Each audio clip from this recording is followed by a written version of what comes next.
दोस्तों, अगर मैं आपसे पूछूं कि क्या चल रहा है तो मैं दावे के साथ कह सकता हूं कि आप में से 90% लोगों का जवाब होगा फॉग चल रहा है। हम भारतीयों के लिए फोग आज किसी भी पहचान का मोहताज नहीं है। लेकिन अब सवाल ये उठता है कि जिस मार्केट में लोग एक बार से ज़्यादा किसी भी परफ्यूम के प्रति लॉयल नहीं रहते और हर बार दूसरी कंपनी पर स्विच कर जाते हैं, वहाँ फोग ने भारत की मार्केट पर अपना डोमिनेंस कैसे स्थापित किया और आखिर कैसे हिंदुस्तान यूनिलीवर और आईटीसी और रेमंड जैसे बड़े बड़े ब्रांड्स के बीच फोग ने 20% से भी ज़्यादा मार्केट शेयर हासिल किया, जिसके दम पर ये आज भारत का नंबर 1 परफ्यूम ब्रांड बन चुका है।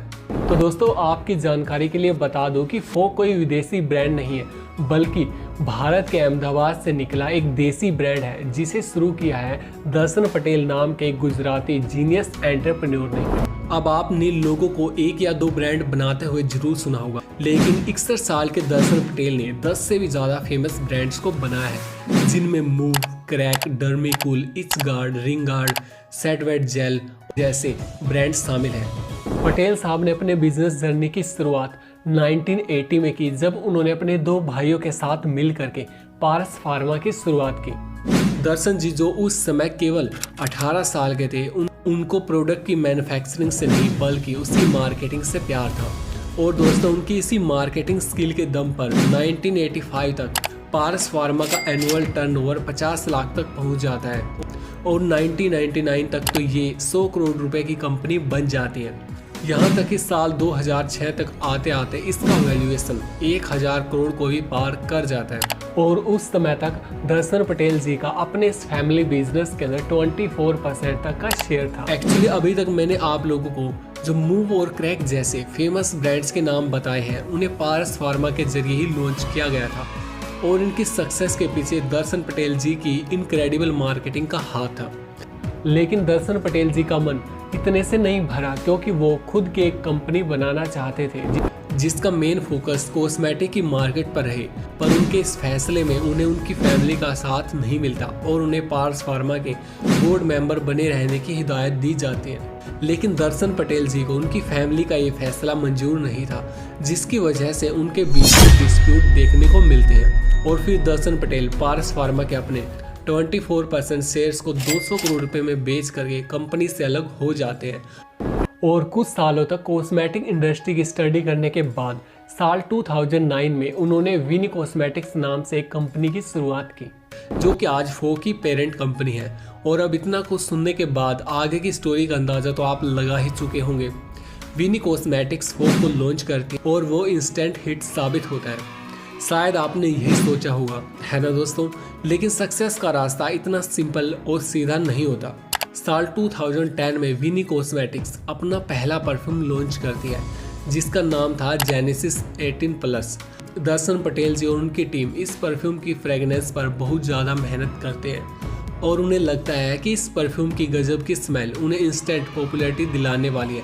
लेकिन जब इस प्रोडक्ट को मार्केट में उतारा जाता है तो ये कम्प्लीटली फ्लॉप साबित होता है और विनी कॉस्मेटिक्स को तगड़ा झटका लगता है और उनके फाइनेंशियल्स डगमगा जाते हैं। लेकिन दर्शन पटेल जी केवल एक फेलियर से हार मानने वाले नहीं थे। वो ओरमैक्स नाम के एक मार्केट रिसर्च कंपनी के पास जाते हैं और उनसे परफ्यूम मार्केट का सर्वे करने को कहते हैं। सवाल बहुत ही ज़्यादा सिंपल और साधारण था कि लोग परफ्यूम की बोतल लेते समय सबसे ज़्यादा किस फैक्टर पर फोकस करते हैं और उनकी अपनी परफ्यूम की बोतल से क्या क्या एक्सपेक्टेशंस रहती हैं। ओरमैक्स ने इस सर्वे के तहत भारत के 8 बड़े शहरों में 1000 से भी ज़्यादा लोगों से ये सवाल पूछा और उनका जो नतीजा सामने आया उसने भारत की परफ्यूम मार्केट को हमेशा के लिए बदल करके रख दिया। दर्शन पटेल जी को पता चला कि लोगों को परफ्यूम की स्मेल से ज़्यादा इस बात से फ़र्क पड़ता है कि उनकी परफ्यूम की बोतल कितने समय तक चल रही है और वो उनकी जेब के लिए कितनी किफ़ायती है।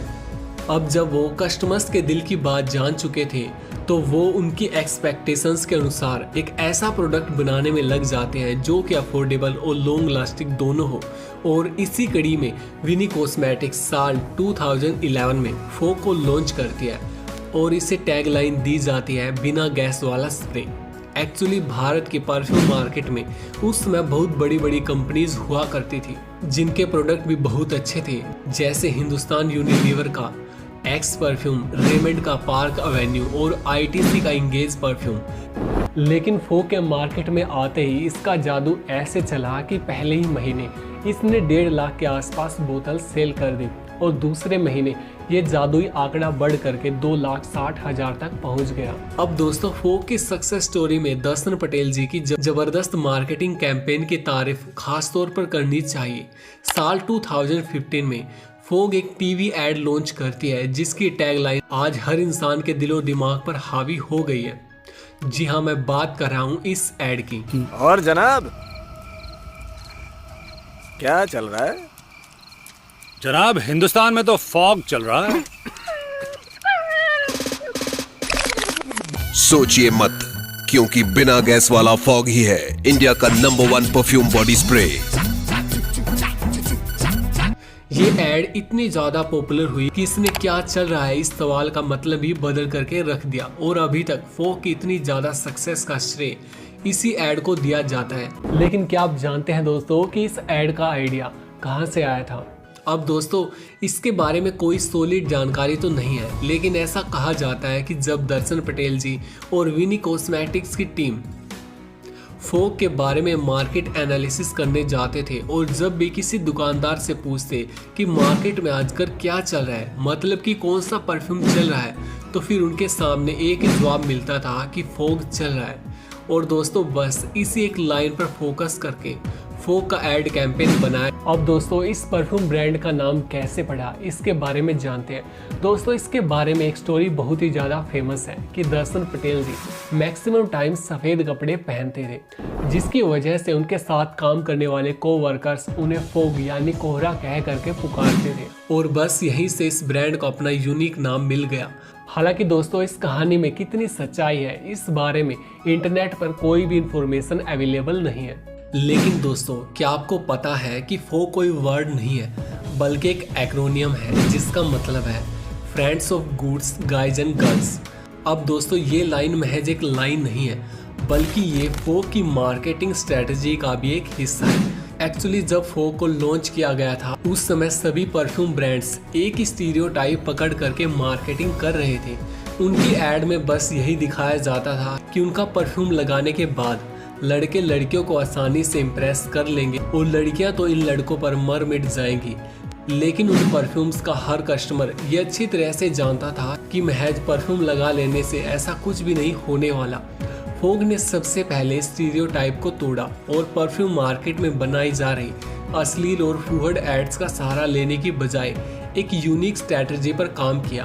उन्होंने अपने परफ्यूम को यूनिसेक्स की कैटेगरी में डाला, यानी कि इसे लड़के और लड़कियां दोनों इस्तेमाल कर सकते हैं और साथ में ही उन्होंने इसे लड़की पटाने का प्रोडक्ट नहीं बताया बल्कि पर्सनल ग्रूमिंग के लिए नेसेसरी प्रोडक्ट की तरह प्रेजेंट किया, जो कि ऑडियंस को ज़्यादा पसंद आया।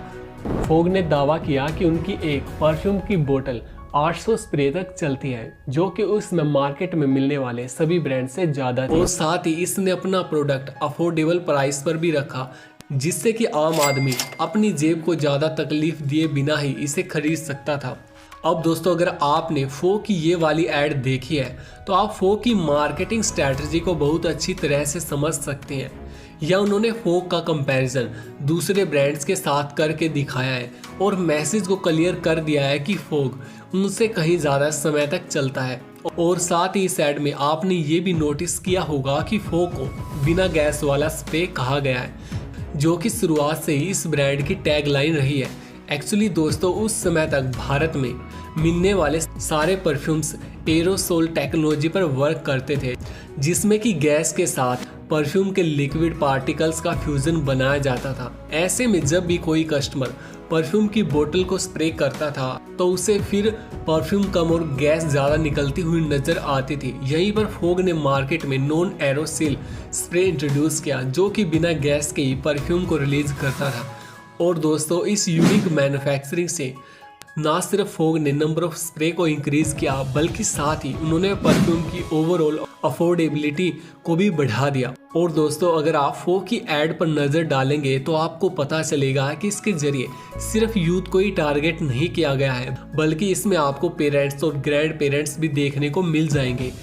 इस तरह से फोग सभी एज ग्रुप को टारगेट करता है और अपने कस्टमर बेस को बढ़ा लेता है। और इसके साथ इसने अभी अपनी प्रोडक्ट रेंज में बेसिक से लेकर के प्रीमियम प्रोडक्ट भी ऐड कर लिए हैं। लेकिन यहाँ पर समझने वाली बात ये भी है दोस्तों कि किसी भी ब्रांड के सक्सेसफुल होने में उसके डिस्ट्रीब्यूशन नेटवर्क का बहुत बड़ा हाथ होता है। परफ्यूम मार्केट की बात करें तो फोग से ज़्यादा मार्केटिंग एक्सपेंसेस और कोई दूसरा ब्रांड नहीं करता।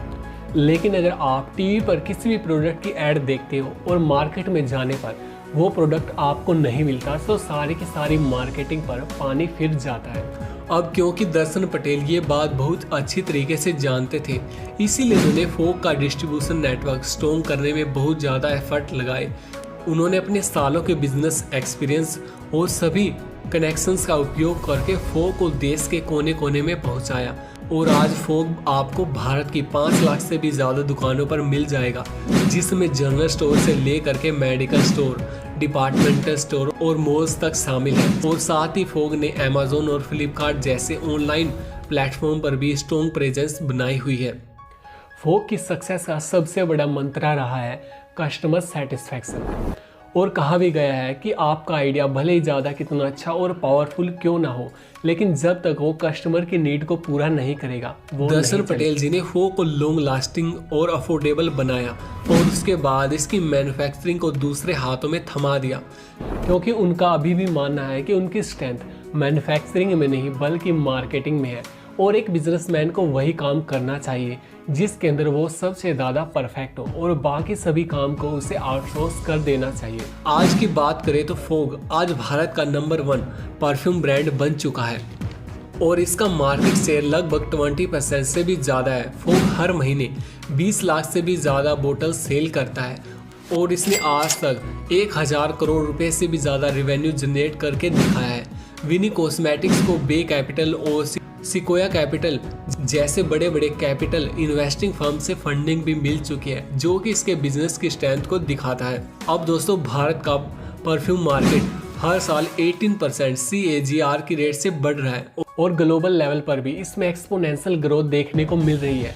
और इसी को देखते हुए फोग आने वाले सालों में 30 से भी ज़्यादा देशों में एक्सपेंड करने वाला है, जिसमें कि ब्राज़ील, नाइजीरिया और साउथ अफ्रीका इसके मेन टारगेट होने वाले हैं।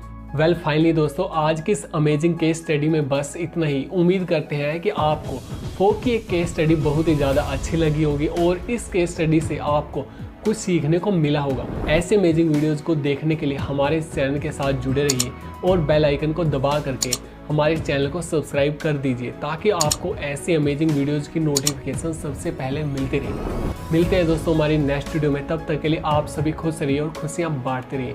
वी लव यू ऑल दोस्तों। जय हिंद दोस्तों, जय हिंद।